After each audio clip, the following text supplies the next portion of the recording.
आज अपन इस वीडियो के अंदर देखने वाले हैं म्यूटेशन क्या होता है। उत्परिवर्तन के बारे में इस वीडियो में डिटेल में देख लेंगे। तो म्यूटेशन पढ़ने से पहले आपको ये पता होना चाहिए कि म्यूटेशन जो वर्ड है, म्यूटेशन शब्द है, म्यूटेशन वर्ड किसने दिया था। तो म्यूटेशन वर्ड किसने दिया था? ह्यूगो ड्यूरीज ने। म्यूटेशन वर्ड किसने दिया था? ह्यूगो ड्यूरीज ने। तो ये काफी बार पूछ लिया जाता है कंपटीशन एग्जाम की दृष्टि से। ये क्वेश्चन इंपॉर्टेंट है कि म्यूटेशन वर्ड किसने दिया था। म्यूटेशन वर्ड किसने दिया था? ह्यूगो ड्यूरीज ने 1901 के अंदर दिया था। कई बुक्स के अंदर आपको 1900 भी देखने को मिल जाएगा। ओके, तो बात आ जाती है म्यूटेशन वर्ड तो इन्होंने दे दिया, लेकिन इन्होंने किस चीज के ऊपर, कौन से प्लांट के अंदर म्यूटेशन की स्टडी की थी। तो इन्होंने म्यूटेशन सबसे पहले किसमें देखा था? Evening primrose. Evening primrose, evening primrose नामक प्लांट था, उसके अंदर इन्होंने क्या देखा? म्यूटेशन देखा। अब बात आ जाती है कि म्यूटेशन की डेफिनेशन क्या होती है, कि म्यूटेशन की परिभाषा क्या होती है। तो म्यूटेशन की परिभाषा क्या होती है? जीवों की कोशिका में, यदि आप लिखना चाहते हैं तो भी लिख सकते हैं कि जीवों की कोशिका में, यानी जीवों की सेल्स में, जीवों की कोशिका में, मतलब जीवों की कोशिका में जो आनुवांशिक पदार्थ होते हैं, जीवों की कोशिका में आनुवांशिक पदार्थ, मतलब जो जेनेटिक मटेरियल होता है, आनुवांशिक पदार्थ में अचानक हुए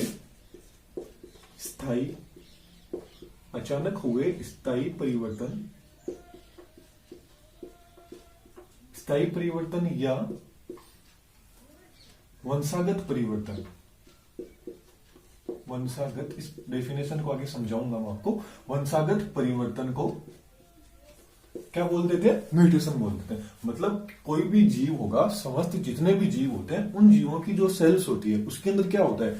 आनुवांशिकी पदार्थ, मतलब जेनेटिक मटेरियल होता है। उस जेनेटिक मटेरियल में यदि अचानक कोई भी परिवर्तन आ जाए, मतलब किसी भी कारणवश कोई भी परिवर्तन आ जाए, तो वो परिवर्तन क्या होगा? स्थायी परिवर्तन होगा और एक पीढ़ी से दूसरी पीढ़ी में चले जाएगा। मतलब क्या होगा? वंशागत होगा। ऐसे परिवर्तन को क्या बोलते हैं? म्यूटेशन बोल देते हैं।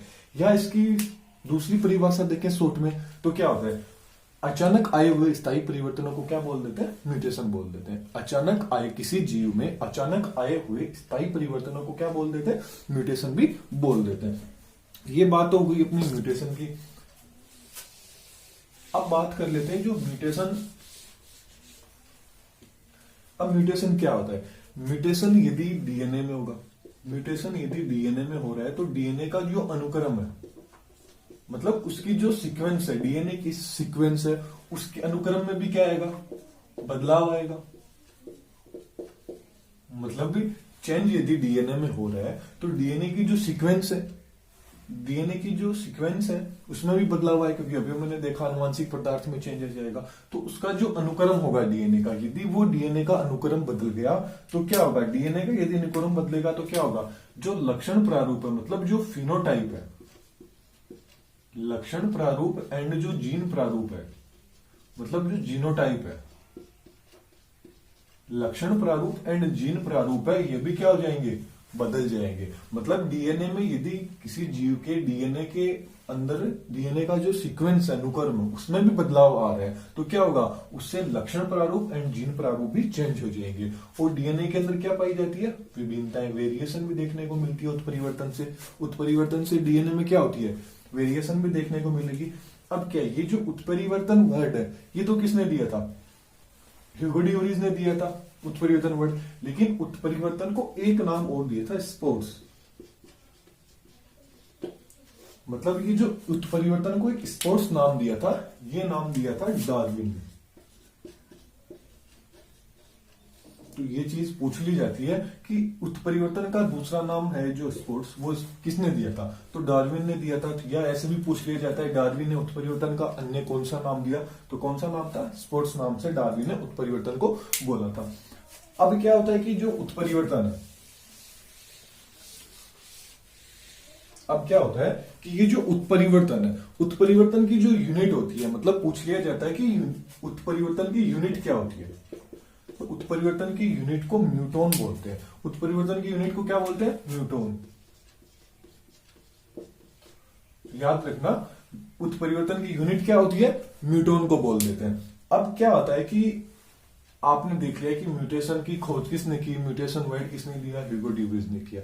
लेकिन जो वैज्ञानिक स्टडी थी, मतलब जो साइंटिफिक, मतलब जो वैज्ञानिक अध्ययन है,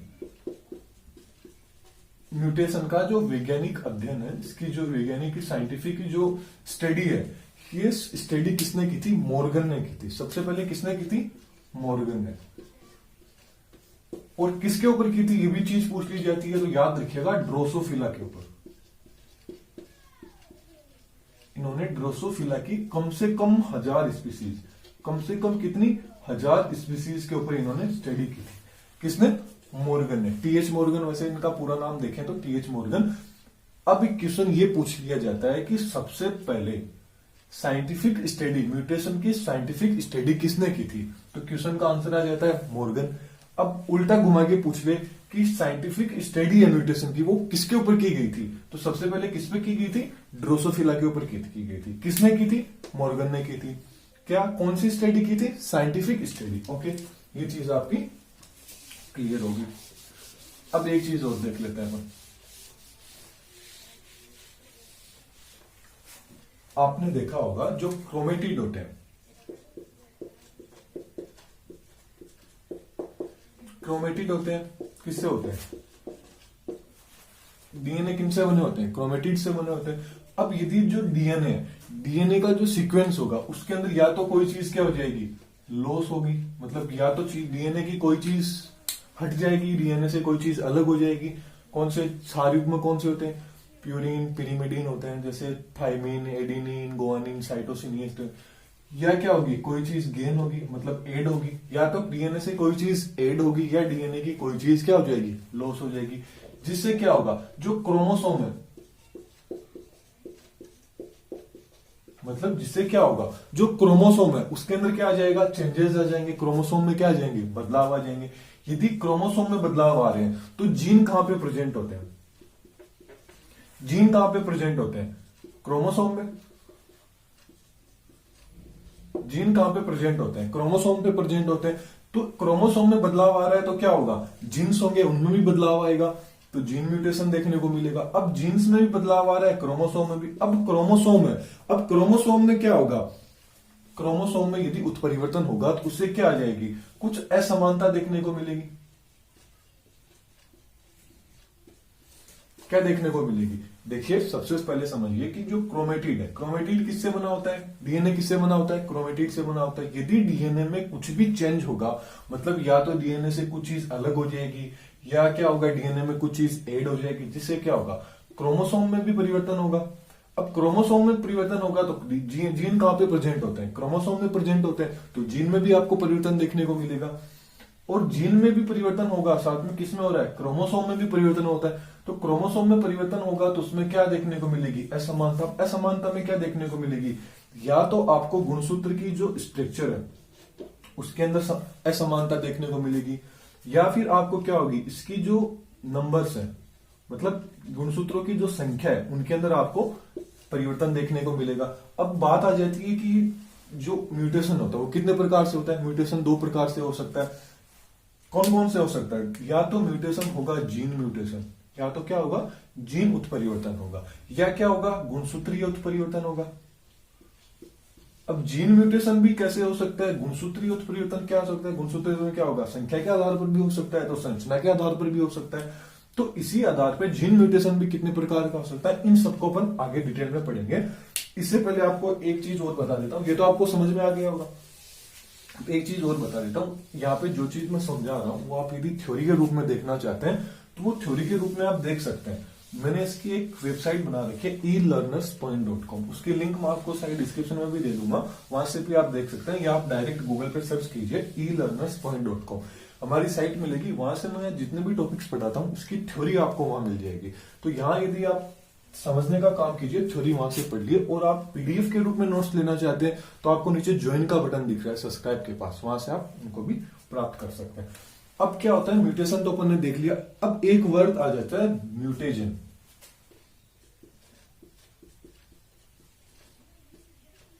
एक वर्ड आ जाता है म्यूटेजन, मतलब उत्परिवर्तक। एक वर्ड आ जाता है उत्परिवर्तक, म्यूटाजन। अब उत्परिवर्तक क्या होता है? उत्परिवर्तक होता है उत्परिवर्तन को, मतलब म्यूटेशन को। उत्परिवर्तक क्या होता है? म्यूटेशन को उत्पन्न करने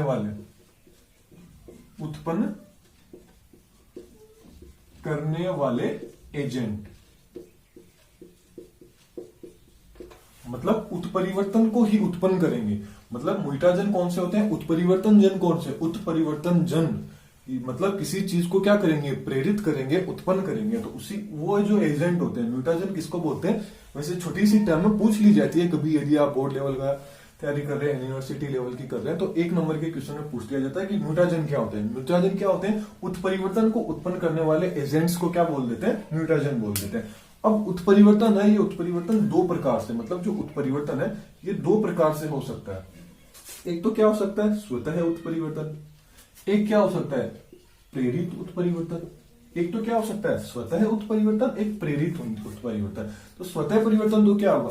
ये अचानक ही हो जाएगा, मतलब इसको किसी चीज की जरूरत नहीं पड़ेगी, ये परिवर्तन अपने शरीर के अंदर ऑटोमेटिक ही हो जाता है। उसको तो क्या बोलेंगे? स्वतः उत्परिवर्तन। लेकिन जो प्रेरित उत्परिवर्तन होता है, मतलब जो इंड्यूस म्यूटेशन होता है, उसके अंदर क्या होता है? इनको प्रेरित कौन करते हैं? जो म्यूटाजीन्स होते हैं। अपने बात की उत्परिवर्तन को उत्पन्न करने वाले एजेंट्स, तो जो म्यूटाजीन्स होते हैं वो क्या करेंगे? इसको प्रेरित करेंगे, जिससे क्या होगा? म्यूटेशन। जैसे किसी भी प्रकार का कोई भी बाह्य कारक हो सकता है जिसको प्रेरित करते हैं, जैसे एक्सरेज हो गई वगैरह वगैरह, बहुत सारी चीजें होगी, उनसे क्या होता है? प्रेरित होके किसी चीज अपने शरीर में, कोई भी चीज में चेंज आ जाए, उसी को अपन क्या बोल देते हैं? प्रेरित उत्परिवर्तन बोल देते हैं। अब अगली वाली वीडियो के अंदर अपन देखेंगे कि म्यूटेशन कितने प्रकार के होते हैं। 2 प्रकार देखे थे अपन, gene mutation and chromosomal mutation. तो अपन सबसे पहले जीन म्यूटेशन की बात करेंगे, फिर क्रोमोसोमल की बात करेंगे। तो आप वीडियो पसंद आई है तो आप चैनल को सब्सक्राइब कर दीजिए, लाइक कर दीजिए। Thank you. नेक्स्ट वीडियो में फिर मिलेंगे।